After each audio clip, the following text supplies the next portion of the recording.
Prêchons Christ crucifié. Prêchons Christ crucifié.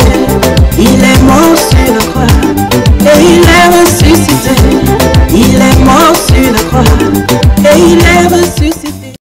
Toujours avec un grand plaisir que je vous retrouve dans ces 365 jours sous la lumière de la croix. On va voir à présent un texte dont l'apôtre Paul va faire une déclaration. C'est dans Romains au chapitre 6 à partir du verset 18. Et une fois libérés du péché, vous êtes devenus esclaves de la justice. Esclaves de la justice. Pourquoi est-ce qu'il parle ainsi? Parce que, comme on l'a vu très précédemment, nous avons été rapprochés par le Seigneur alors que nous étions loin. Et je vais relire ce texte, peut-être qu'on a déjà oublié, en Deutéronome au chapitre 20, à partir du verset 14. Ou commençons d'ailleurs, c'est plus exactement au verset 12. Donc ici, le Seigneur dit que, au verset 11, si elle accepte la paix et t'ouvre ses portes, donc on a vu que le Seigneur nous a proposé la paix et par le sang de Christ, qui est, n'est-ce pas, cet accord qui nous donne la paix avec lui, eh bien, quand on accepte par la foi d'entrer dans cet accord avec Jésus, on est en paix avec lui et donc avec le Père. Et ici, si on reste avec les termes de ce qui est dit dans l'Ancienne Alliance, on va comprendre que ce qui était donc demandé, c'est que, puisqu'on a accepté la paix, tu imposeras corvée et esclavage à tout le peuple qui s'y trouvera. Donc, le Seigneur, dans la Nouvelle Alliance, nous a proposé la paix, mais il ne nous a pas juste proposé la paix et maintenant on peut faire comme on veut. Non, il nous impose la paix puisque c'est maintenant lui ou à lui que nous devons obéir. Eh bien, il est un roi et comme tout roi, nous devons le servir. Nous sommes, n'est-ce pas, ses serviteurs. Nous devons obéissance. On ne peut pas faire comme on veut parce que maintenant c'est lui qui règne sur nous. Et si on a accepté la paix avec lui, ce n'est pas pour qu'après on puisse commencer les problèmes. Donc vous comprenez que, en fait, quand le Seigneur nous donne cette corvée, cet esclavage, c'est pour que, en fait, on puisse rester en lui, qu'on demeure en lui, qu'on ne soit pas retranché. Parce que si on commence les problèmes, si on commence la rébellion, si on cherche encore à vivre selon que nous faisions avant, parce que si vous n'avez pas oublié ce texte, en bas, il est dit que, je vais le retrouver cette partie, 18, afin qu'ils ne vous apprennent pas à imiter toutes les pratiques abominables auxquelles ils se livrent en honneur de leur Dieu, et que vous ne péchiez contre l'Éternel votre Dieu. Donc, à cause de cela, le Seigneur sait que si on retourne à ces choses-là, à adorer nos anciens dieux, à reprendre notre vie passée, on se met en colère avec lui. Donc, il nous donne un esclavage qui va nous permettre de ne pas rentrer dans l'obéissance à ces anciens dieux, mais à demeurer sur son obéissance, ce qui nous garantira la paix jusqu'au bout. C'est très important de comprendre ça, parce que dans le Seigneur, on est sauvé, et on est sauvé en espérance. L'apôtre Paul est clair. Et dans cette espérance-là, le Seigneur nous maintient, alors que nous sommes en train de patienter et de persévérer par la foi. Nous devons rester soumis et obéissants à ses règles, à sa loi. Parce que maintenant, lui, Christ, il a une loi qui est nouvelle. C'est la loi de l'esprit. C'est la loi qui nous fait marcher par l'esprit et non par la chair. Donc là, on doit l'adorer lui, le seul vrai Dieu, et pas d'autre Dieu. Et c'est ainsi que on ne va pas nous se retrouver dans le péché et on ne va pas se retrouver dans l'injustice. Donc ici, on va maintenant commencer son esclavage, qui est un esclavage de justice.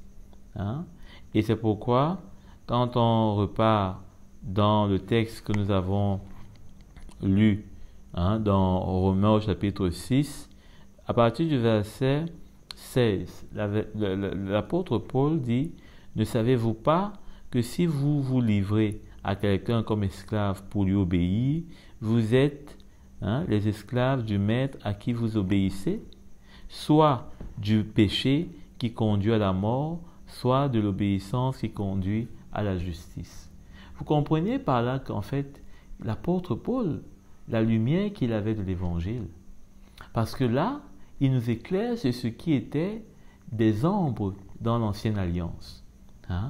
Et là, on peut mieux comprendre ce qu'il veut dire quand il parle ainsi. Pourquoi est-ce qu'il parle ainsi? Parce qu'effectivement, la loi nous montrait des choses que malheureusement, ceux qui étaient sous cette loi ne comprenaient pas. Donc aujourd'hui, nous devons comprendre parce que nous sommes dans la nouvelle alliance. Et l'apôtre Paul dit que si on obéit donc à ce nouveau maître qui nous a proposé la paix et qui nous a donné cet esclavage-là, nous allons être des esclaves parce qu'on lui obéit. Et donc, si on obéit à quelqu'un, on est son esclave. On est, sauf dans ce cas-ci, esclave de la justice. De la justice. Et la justice est mieux que le péché. Parce que la justice va nous conduire à la vie. Mais le péché va nous conduire à la mort. C'est ce qu'il dit. Donc, ici, le choix est plus qu'évident. C'est le choix de la vie. Même si, pour avoir cette vie, on passe par la mort. Parce que pour mettre en œuvre la loi de Christ, il faut mourir au vieil homme, qui est donc cet homme-là du péché. C'est pourquoi, plus haut encore, si on va lire plus haut, l'apôtre Paul, verset 15, va demander ceci. Quoi donc?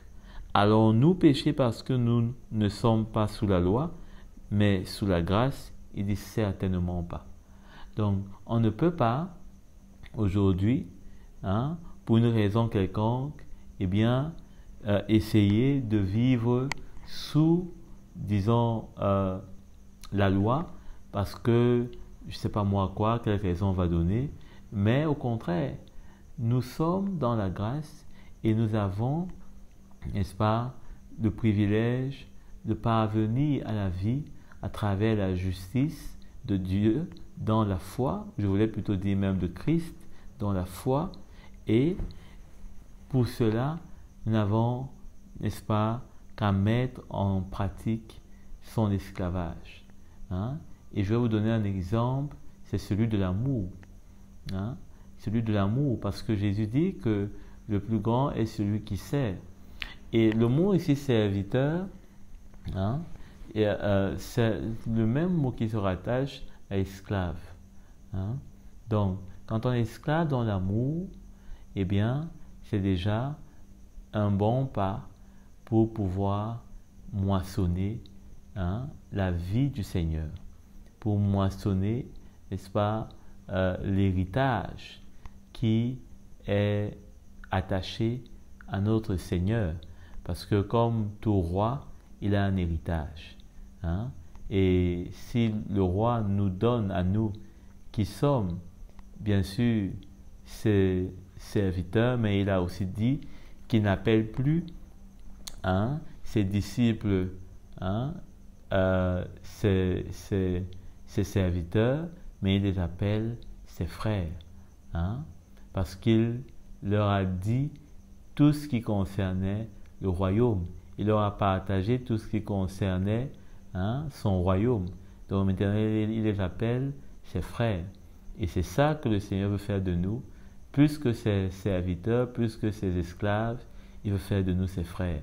Parce que là, il y aura un partage d'héritage. Nous serons co-héritiers avec lui. Amen. D'ailleurs, on va lire ce passage parce que peut-être que vous doutez. Dans Jean au chapitre 15, à partir du verset 15. Donc c'est Jean 15, 15. Je ne vous appelle plus serviteur parce que le serviteur ne sait pas ce que fait son maître. Mais je vous ai appelé ami parce que je vous ai fait connaître tout ce que j'ai appris de mon Père. Et vous savez que la Bible nous parle de nous comme des co-héritiers de Christ. Donc vraiment, nous sommes appelés à pouvoir hériter avec lui, mais pour cela, devons accepter l'esclavage dans lequel nous sommes aujourd'hui et être patients et persévérer, parce qu'un jour, il fera de nous des héritiers. Vous imaginez, de là où nous étions, comme on l'a vu la dernière fois, on était sans Dieu, on était sans espérance, on n'avait pas le droit de citer en Israël, on n'était pas considérés comme des Juifs parce qu'on n'était pas circoncis. Et aujourd'hui, le Seigneur a fait même de nous des personnes circoncis, pas de la main d'un homme, mais par son esprit. Quelle merveille, quel extraordinaire plan que le Seigneur a vraiment manifesté au travers de sa mort. Et aujourd'hui, on est appelé à hériter. Vous savez, bien-aimés, parfois, on oublie de voir et de considérer cela.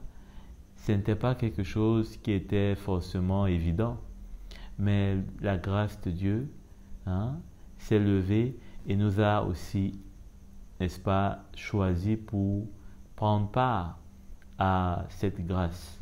Et aujourd'hui, comment est-ce qu'on peut passer à côté pour un peu de choses, pour peu de choses, et comment est-ce qu'aujourd'hui on peut, n'est-ce pas, ne pas voir la valeur de cela et ne pas donner toute notre vie, tous nos efforts pour pouvoir hériter, pour pouvoir prendre part à cette grâce extraordinaire. En tout cas, je vous encourage, et moi aussi, à pouvoir demeurer dans les voies du Seigneur, dans ce premier exemple dont je vous ai donné à travers l'amour, parce que être serviteur des uns et des autres, c'est être esclave de la loi de Christ, celle de l'amour, d'aimer comme lui nous a aimés, donc il a donné sa vie. Et on peut donner sa vie de plusieurs manières, bien sûr, que ce soit avec notre force, avec notre temps, avec nos moyens, mais surtout avec notre propre vie, en la mettant sur l'autel. Parce qu'on peut tout donner aux hommes, mais si nous-mêmes on ne se donne pas au Seigneur, eh bien cela ne sert de rien. Donc donnons-nous au Seigneur, comme l'apôtre Paul pouvait le dire, des Macédoniens. Ils se sont d'abord donnés au Seigneur, puis à eux. Et ainsi, je crois qu'on ne pourra rien rater de ce que le Seigneur a pour nous. Donc, je vous souhaite une bonne journée. La prédication de la croix est une folie pour ceux qui périssent. Oh oui, mes chers frères, puissance de Dieu pour nous qui sommes sauvés.